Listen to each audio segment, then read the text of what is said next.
ভিক্ষুক রাস্তা দিয়া যায় আর জমিদারের পুত্রবধূও যায়। একজন সামনের থেকে আসতেছে, একজন সামনের দিকে যাইতেছে। দুইজনের ক্রসিং এর সময় ভিক্ষুকের গায়ের কাদা জমিদারের পুত্রবধূর গায়ে লেগে গেছে।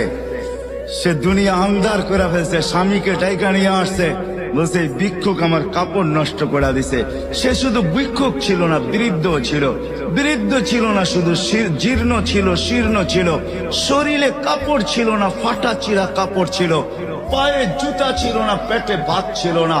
জমিদারের পুত্র সইতে পারে নাই, যৌবনী শক্তি সয়তো সয় কি কইরা তার স্ত্রীর গায়ে ভিক্ষুকের কাদা, বস সমগ্র শক্তিকে হাতে জমা করা একত্র করে বৃদ্ধের গালে বসায়।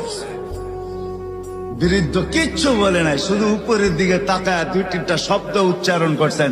শব্দগুলা হলো ইয়া আল্লাহ।